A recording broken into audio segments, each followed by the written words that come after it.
Shalom, selamat malam Bapak Ibu yang dikasih Tuhan, apa kabarnya? Kiranya kasih setia yang berasal dari Tuhan terus memenuhi kehidupan kita hari lepas hari. Amin. Bapak Ibu yang dikasih Tuhan, mari malam ini sekali lagi kita akan merenungkan kebenaran firman Tuhan. Kita akan dikuatkan melalui pujian dan berdoa bersama-sama. Sebelumnya, melalui satu pujian, ubah hatiku, kita akan dipersiapkan untuk mendengarkan kebenaran firman Tuhan. Mari kita siapkan hati, kita berdoa bersama-sama.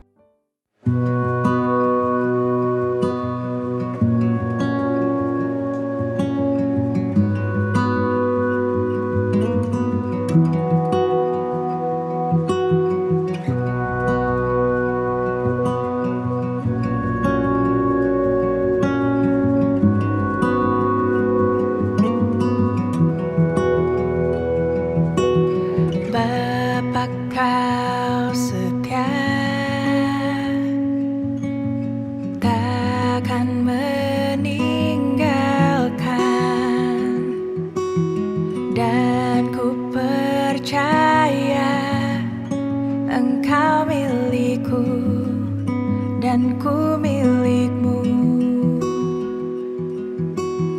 kerinduanku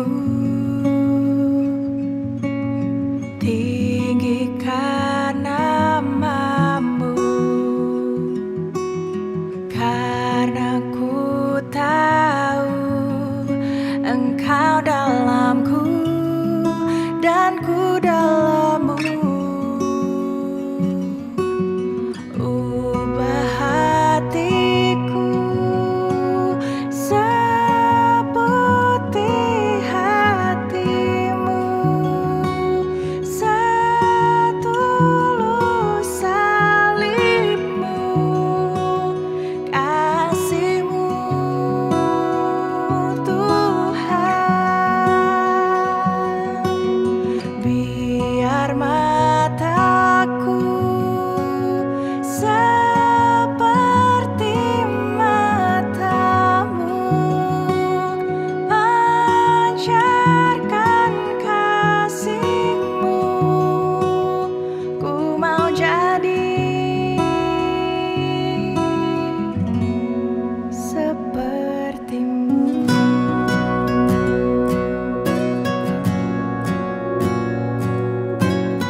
Tuhan, kami mengucap syukur kiranya satu hari yang Tuhan hari ini izinkan kami kerjakan, kami jalani, karena kami yakin percaya semua karena anugerah pertolongan yang berasal dari Tuhan.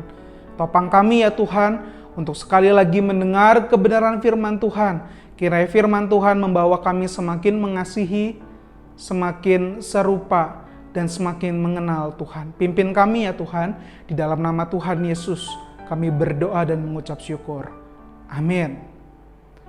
Bapak Ibu yang dikasihi Tuhan, malam hari ini kita akan kembali merenungkan kebenaran firman Tuhan yang terambil dalam Yunus 4 ayatnya yang keempat. Yunus 4 ayatnya yang keempat. Tetapi firman Tuhan, layakkah engkau marah? Sekali lagi, tetapi firman Tuhan, layakkah engkau marah?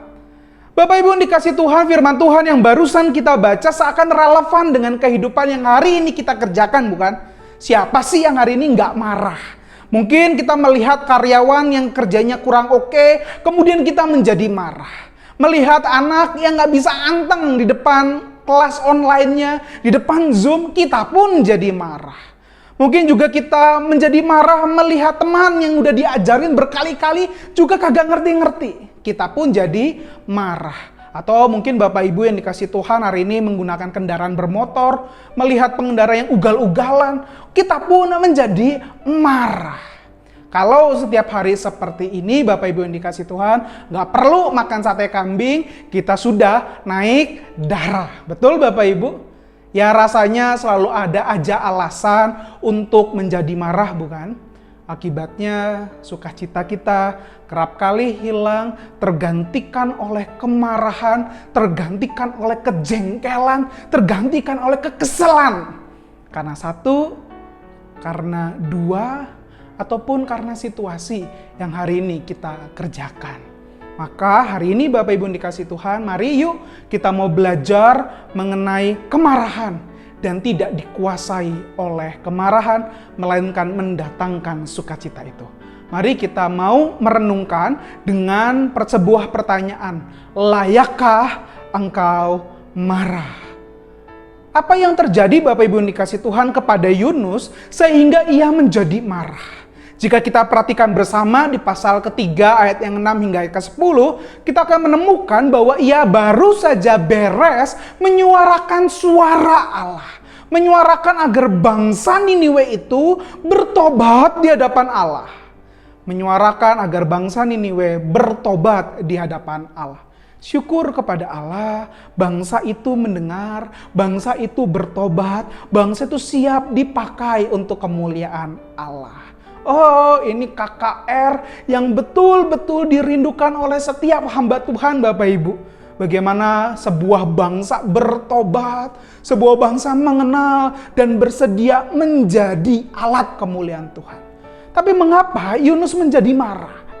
Untuk mengerti dan memahami kemarahannya, kita bisa melihat pasal 4 ayat yang pertama hingga ayat yang ketiga. Kita temukan Yunus sudah punya kepentingannya sendiri. Yunus punya kepentingannya sendiri sehingga ia mulai marah kepada Allah. Oh, Yunus tahu siapa itu Niniwe. Itu bukan bangsa yang biasa, bukan bangsa yang tanda kutip maaf bodoh karena tidak bisa membedakan tangan kanan, tangan kiri. Tetapi Yunus tahu bangsa Niniwe adalah bangsa yang besar, bangsa yang barbar dalam berperang, dan juga ahli bahkan jago dalam berperang. Yunus berspekulasi kalau bangsa ini bertobat, maka Allah akan memakai bangsa ini untuk menghukum bangsanya sendiri. Gak make sense dong, gak masuk ke akal. Kalau Allah mengasihi umatnya, harusnya Allah sabar dong dalam mengajar dan membimbing umatnya. Kalau Allah sang sumber sukacita itu, harusnya mendatangkan kebaikan bagi bangsanya. Jangan bagi umat yang telah berbuat jahat, yang harusnya dimurkai. Seakan menjadi seruan, seakan menjadi omelan Yunus di hadapan Allah. Tapi saya pikir omelan Yunus adalah omelan yang wajar, bukan? Ya wajar ketika hati menjadi panas kalau melihat kompetitor, melihat saingan, mendapatkan hal yang baik daripada kita. Wajar bukan kita menjadi marah kalau lihat orang jahat hidupnya jauh lebih sejahtera daripada kita, orang yang hidupnya benar di hadapan Tuhan. Wajar dong menjadi iri hati melihat teman yang nyontek dapat peringkat lebih tinggi, dapat universitas yang jauh lebih bagus daripada kita. Rasanya wajar bukan untuk marah. Tapi mengapa Tuhan malah datang menyapa nabi yang ngomel itu dengan perkataan, layakkah engkau marah?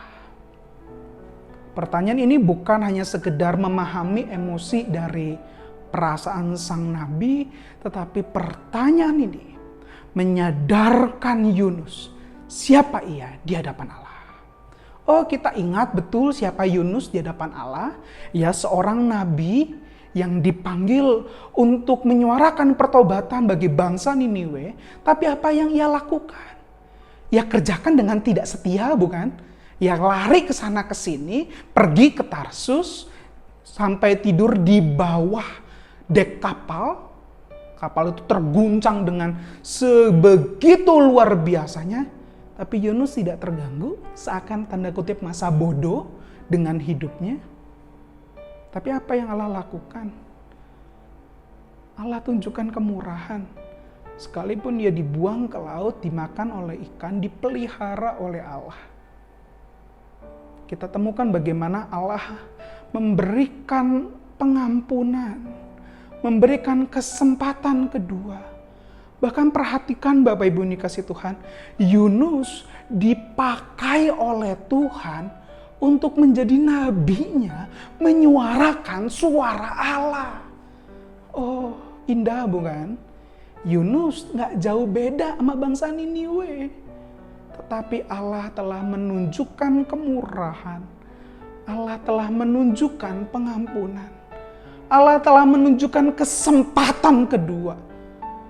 Tapi Yunus merasa bahwa dirinya layak marah di hadapan Allah.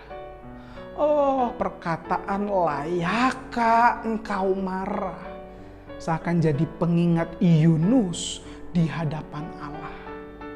Tanpa kesadaran itulah Yunus tak hanya dikuasai oleh kemarahan, dikuasai oleh kekecewaan, dikuasai oleh banyak tanya, tapi juga ia gagal dalam menikmati sukacita yang berasal dari Tuhan. Sekali lagi perkataan layakkah engkau marah jadi pengingat siapa Yunus di hadapan Allah. Dan tanpa kesadaran itu, Yunus hanya dikuasai kemarahan dan juga gagal dalam menikmati sukacita yang berasal dari Tuhan. Tapi pertanyaan, apakah itu kita? Apakah itu saya? Bagaimana kita dikenal oleh orang-orang lain?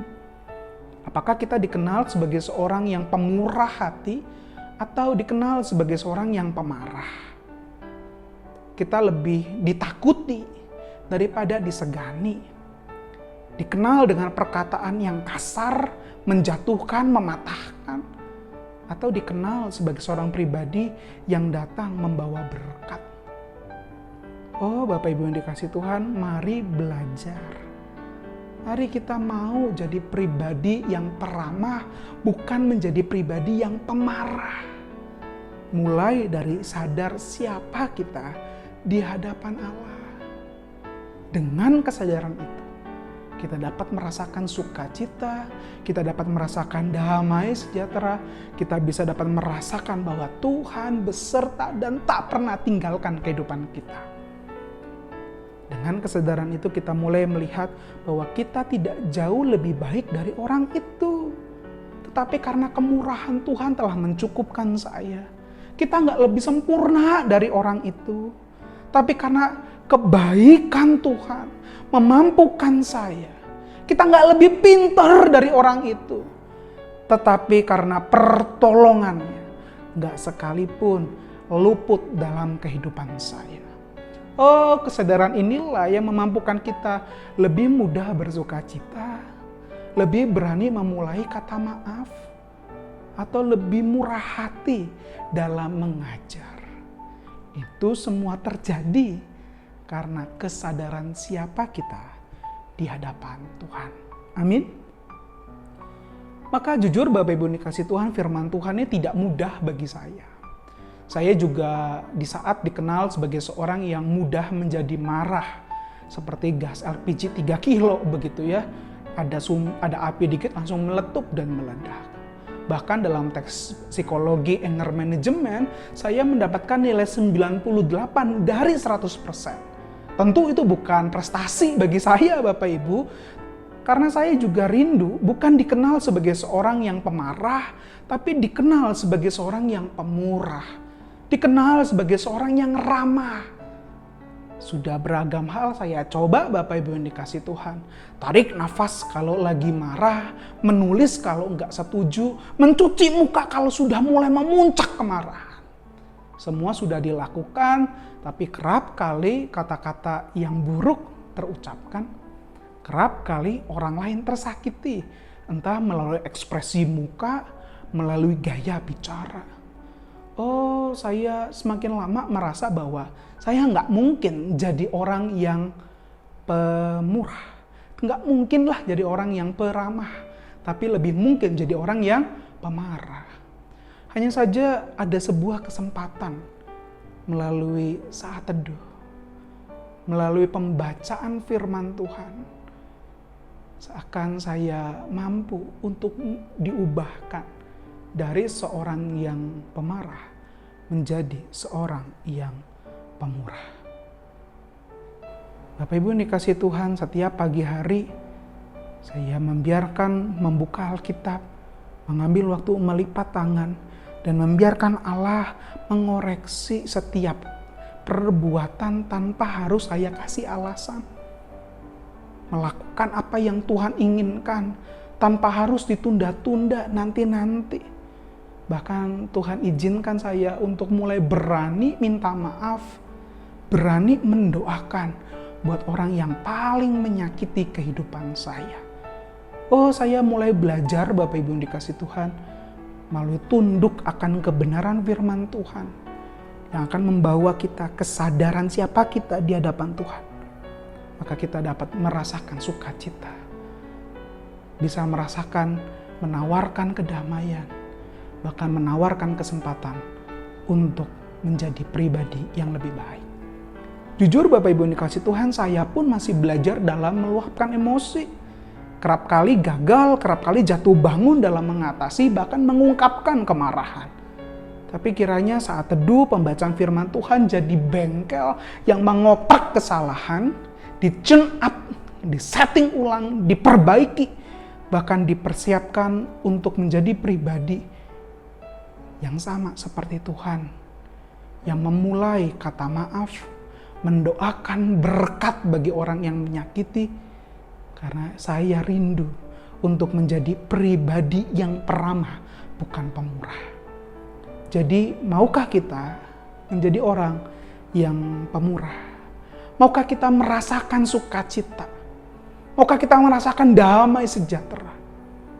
Jika mau, mari Bapak Ibu dikasih Tuhan kembali kita renungkan Yunus 4 ayat yang keempat. Yunus 4 ayat yang keempat. Layakkah engkau marah? Mari ambil waktu tenang apa yang Tuhan katakan secara pribadi setelah mendengar firman Tuhan ini. Maukah kita mengakui kesalahan, mengakui kerapuhan, bahkan mengakui kebutuhan Tuhan mengisi hidup dengan sukacita, dengan damai sejahtera, dengan melepaskan pengampunan, melepaskan doa berkat, bahkan berkomitmen untuk memulai kata maaf. Mari ambil waktu tenang di hadapan Tuhan. Mari.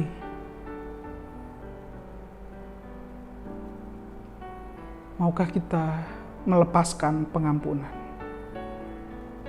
Maukah kita memulai perdamaian dengan minta maaf walaupun kita sadari bukan kita yang salah?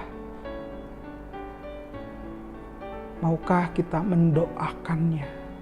Mendoakan berkat, bagi orang-orang yang mungkin sulit untuk kita ampuni, yang sering menyakiti kehidupan kita.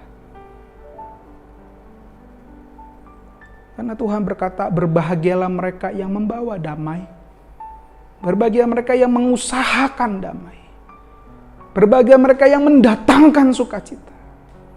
Karena mereka akan disebut anak-anak Tuhan.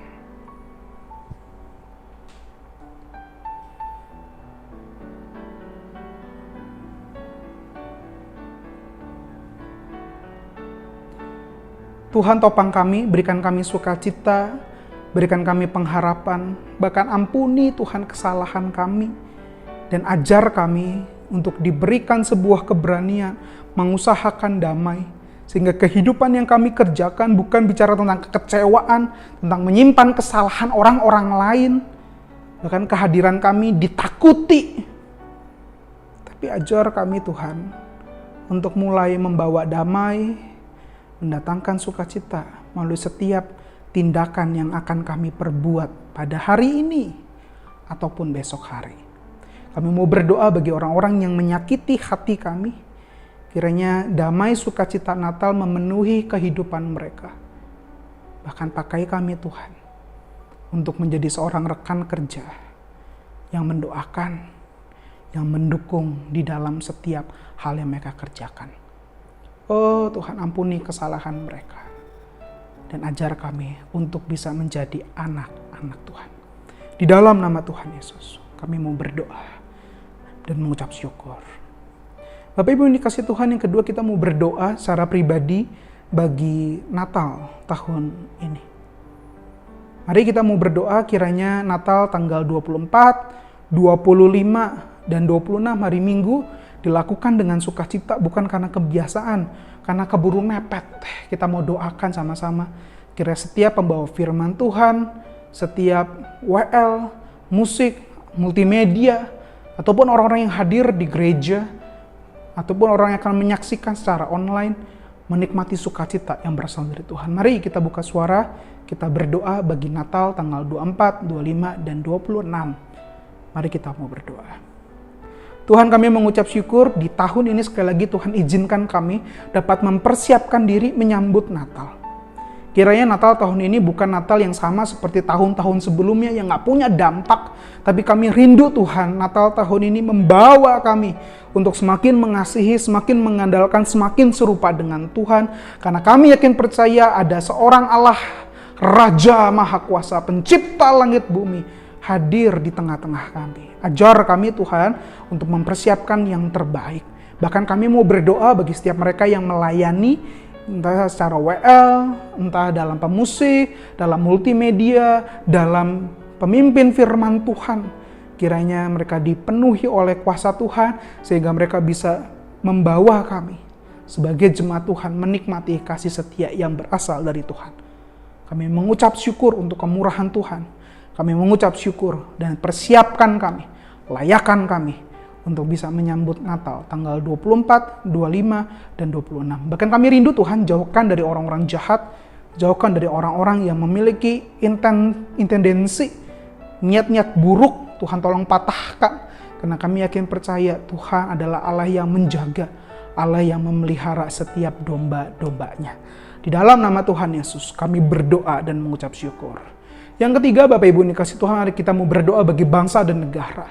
Doakan dalam penanggulangan COVID jenis baru, yaitu Omikron. Kira Tuhan kasih hikmat. Begitu juga untuk anak-anak Tuhan yang setiap duduk di pemerintahan. Kiranya pertanggungjawaban mereka bukan pertanggungjawaban secara politik, tapi pertanggungjawaban di hadapan Tuhan sebagai Allah yang mengizinkan mereka untuk bisa duduk di pemerintahan. Mari kita juga doakan pemimpin. Kiranya sekali lagi mereka mendatangkan dan memikirkan apa yang terbaik bagi rakyatnya. Mari kita mau berdoa bersama-sama. Tuhan, kami juga mau berdoa bersama-sama bagi bangsa dan negara di mana kami tinggal. Kami yakin percaya varian Omikron semakin membesar, meluas, Tapi Tuhan ajar kami untuk semakin menjadi pribadi yang sabar, yang tabah, yang kuat, bahkan mendatangkan sukacita Tuhan. Kami nggak tahu bagaimana penyelesaiannya, tapi ajar kami untuk kembali disiplin, ajar kami untuk saling memperhatikan satu sama yang lain, sehingga sekali lagi pandemi ini beres, kami semakin mengenal Tuhan, kami semakin dikuatkan sebagai jemaat-jemaat Tuhan. Kami juga mau berdoa Tuhan bagi setiap pemimpin, setiap pemegang kebijakan bagi bangsa ini. Kira mereka diingatkan pertanggungjawaban mereka bukan kepada partai politik, bukan kepada apa yang baik dan menyenangkan rakyat, tetapi apa yang Tuhan inginkan. Sehingga sekali lagi nama Tuhan dapat dipermuliakan. Dan yakin percaya damai sejahtera yang berasal dari Tuhan terus melingkupi negara kami, bahkan kami menjadi warga negara yang baik di hadapan Tuhan. Tolong kami Tuhan berkati bangsa dan negara kami. Kami juga mau berdoa bagi setiap jemaat yang sakit, bagi setiap jemaat yang sedang bergumul, setiap jemaat yang sedang membutuhkan ide. Kiranya juga Tuhan hiburkan, berikan sukacita, berikan pengharapan. Sehingga sekali lagi mereka berjumpa dengan kasih setia Tuhan, menikmati kebaikan Tuhan. Bahkan pakai kami Tuhan di tengah keterbatasan, di tengah kelemahan tubuh, untuk bisa kembali menyaksikan, menceritakan, bahkan menguatkan bahwa Tuhan itu beserta dengan kami. Topang kami ya Tuhan, sehingga sekali lagi nama Tuhan dipermuliakan. Kami akan akhiri Rabu Doa ini dengan kasih setia Tuhan. Kiranya damai sejahtera yang berasal dari Tuhan terus memenuhi kehidupan kita, mulai dari hari ini, hari esok, hingga Tuhan Yesus datang kedua kali. Di dalam nama Tuhan Yesus kami telah berdoa dan mengucap syukur. Amin. Akhirnya Bapak Ibu dikasih Tuhan, selamat malam. Selamat menikmati kasih setia Tuhan. Selamat memulai sebuah langkah kecil untuk menjadi pribadi yang mendatangkan sukacita. Dikenal sebagai seorang pemurah daripada pemarah. Soli Deo Gloria.